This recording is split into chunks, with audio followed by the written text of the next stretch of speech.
Hello friends, আবার চলে আসলাম নতুন ভিডিও নিয়ে। আমি আবার এগুলো বানাচ্ছি এই ছোটো ছোটো বন দিয়ে। এই বনগুলো ছোটো ছোটো বনগুলো এইভাবে কাটা হয়েছে। এখানে দুটো তিনটে ডিম ফুটিয়ে নিয়েছি। তারপরে এর মধ্যে এগুলো সবগুলো একটু ছেঁচে নেবো। লঙ্কা টঙ্কা দিয়ে, লঙ্কা পেঁয়াজ লবণ এটা ছেঁচে নিয়েছি। তারপর এটাকে পাউরুটিগুলোকে ছেঁচে নেব। তারপরে আপনারা কেমন আছেন? হয়ে গেল, একটা পিঠ হয়ে গেছে, আর একটা পিঠ হচ্ছে। সবাই কেমন আছেন? আশা করি সবাই ভালো আছেন। পুজোতে সামনে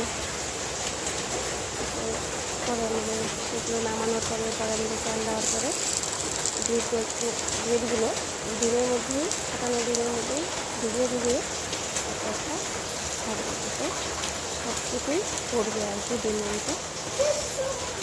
এইভাবে দিলাম আর কি। তো খেতেও মজা।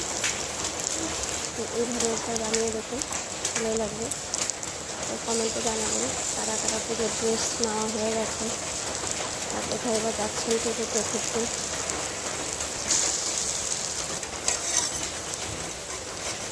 এইভাবে উল্টা উল্লে হবে। এই একটা পিঠ অনেকটা হয়ে গেছে।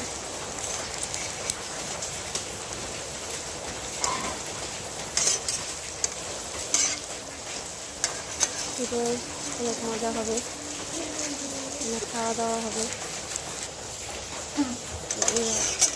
দুই পিঠটা হওয়ার পরে আমরা এইবার নামাবো। নামানোর পরে সাইড দিয়ে